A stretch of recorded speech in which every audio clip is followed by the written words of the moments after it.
नमस्कार। Home study life में आपका स्वागत है। आज के इस वीडियो में हम 8 ग्रेड अभ्यास पुस्तिका में कक्षा छठी में विषय विज्ञान में अध्याय 1 भोजन के घटक के प्रश्नों को समझेंगे। तो आइए वीडियो को शुरू करते हैं। चैनल पर नए हो तो चैनल को सब्सक्राइब कर लें, जिससे कि आगे की वीडियो की सूचना आप तक पहुँच जाए। तो इसे समझेंगे हम। यहाँ पर दे रखा है प्रोटीन हमें मिलता है दाल और दूध से। कार्बोहाइड्रेट चावल, अनाज, रोटी, वसा, तेल, घी से। लवण पालक की सब्जी, नमक। यहाँ लिखा सब, इसमें से हमें चाट के ये लिखना है।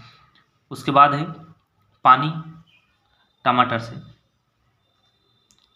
अब अपने साथी से चर्चा करें, विचार लिखे। विटामिन डी हमें कैसे मिलता है? सूर्य से। अब देखेंगे हम वस्तुनिष्ठ प्रश्न नंबर 1 देखेंगे। बूजो डॉक्टर के पास अपनी कमजोरी का इलाज कराने गया। डॉक्टर ने उसे प्रोटीन युक्त भोजन लेने की सलाह दी। वह भोजन में निम्न में से कौन से जंतु से प्रोटीन लेगा? तो प्रोटीन लेगा वो दूध से। कैसे लेगा? दूध से। ऑप्शन बी इसका सही है। अगला प्रश्न देखेंगे हम। दादा दादी द्वारा हमें खट्टे एवं रसीले फल खाने की सलाह दी जाती है, जिससे हमारे शरीर में किस विटामिन की पूर्ति होती है?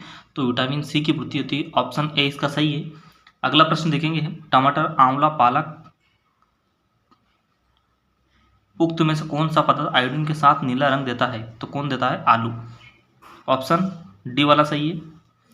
बुजो खेलता रहता है, वह धूप में अधिक समय बिताता है। पहली को पुस्तक पढ़ना पसंद है, वहाँ हमेशा कमरे में बैठकर पुस्तक पढ़ती है एवं चित्रकारी करती है।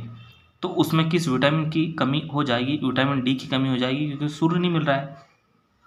ऑप्शन सी वाला सही है।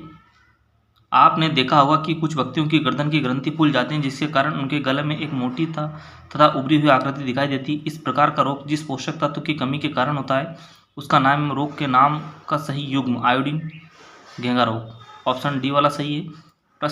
अगला प्रश्न देखें। दिए गए शब्दों में से चुनकर रिक्त स्थान की पूर्ति कीजिए। तो हमें इसमें से चुनना है। कागज पर तेल का धब्बा, वसा। तो इसमें कौन सा है? वसा। खाद्य पदार्थ में वसा की उपस्थिति दर्शाता है। शरीर वर्धक भोजन को प्रोटीन युक्त भोजन कहते हैं। नानी ने बताया कि भोजन को ज़्यादा पकाने से उसमें उपस्थित विटामिन नष्ट हो जाते हैं। बिना पचे भोजन को शरीर से बाहर निकालने में रुकचांस हमारी सहायता करते हैं। अत्यधिक, इसमें आएगा मोटापे से बचने के लिए हमें भोजन में वसा की मात्रा को कम करना चाहिए। अति लघुत्तरी प्रश्न। बूजो को खाद्य पदार्थ में उपस्थित प्रोटीन का परीक्षण करने पर बैंगनी रंग प्राप्त हुआ। उसने इस परीक्षण के लिए इन 2 विलयन का उपयोग किया, कॉपर सल्फेट का विलयन और कास्टिक सोडा का विलयन।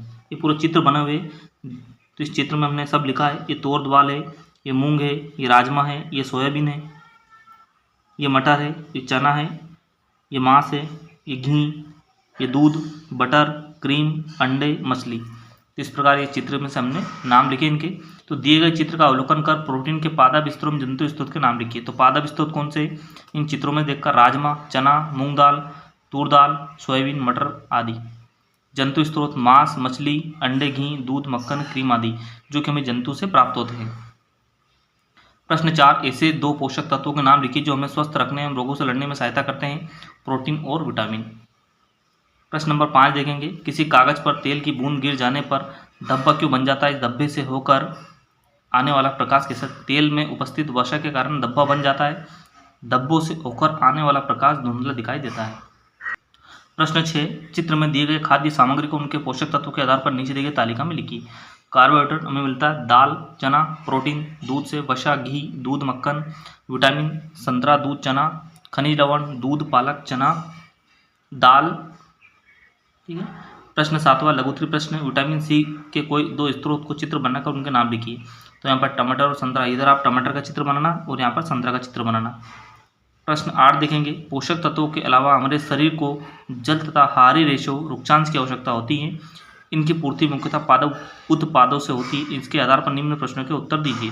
हारी रेशो के प्रमुख स्रोत है अंकुरित दालें, सलाद, ताज़ा फल और सब्जियाँ आदि। हारी रेशो के कार्य।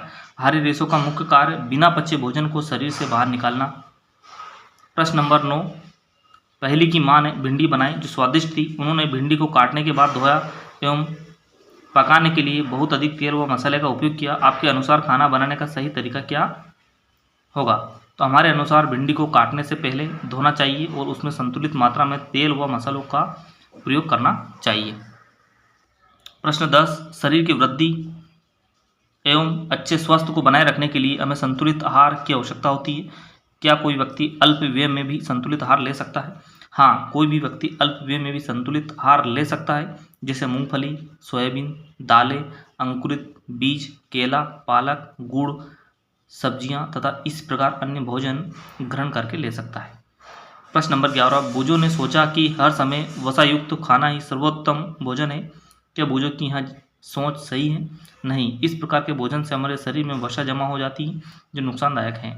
अधिक वसायुक्त भोजन का क्या प्रभाव होगा? हमारा शरीर आलसी हो जाएगा और मोटापा आ जाएगा। कुछ वसायुक्त भोजन के नाम लिखिए। तिल, सरसों का तेल, नारियल का तेल, तली चीज़ें, मूंगफली आदि। दीर्घ उत्तरीय प्रश्न है। दी गई तालिका में विटामिन और खनिज लवणों के अभाव के कारण होने वाले रोग विकारों के नाम और मुख्य लक्षण तालिका की पूर्ति कीजिए। तो यहाँ पर देखेंगे हम, ये तालिका है। यहाँ पर लोहा, अरक्तता, कमजोरी रोग के लक्षण है। आयोडीन, घेंगा, गाइटर रोगों विकारों के नाम है। रोग के लक्षण गर्दन की ग्रंथि फूलना, कैल्शियम, अस्थियां और दंत क्षय, कमजोर अस्थियां। विटामिन ए, क्षीणता, दृष्टिहीनता, कमजोर दृष्टि। विटामिन B1, बेरी दुर्बल पेशियां यानी कि कमजोरी आना। प्रश्न 13, एक संतुलित आहार युक्त भोज्य पदार्थ की थाली का चित्र बनाकर जिसमें विटामिन सी, विटामिन ए, वसा, प्रोटीन, कार्बोहाइड्रेट, लोहा, कैल्शियम उपस्थित हो। इस थाली में आपको चित्र बनाना है जिसमें विटामिन सी भी उपस्थित हो के पदार्थ।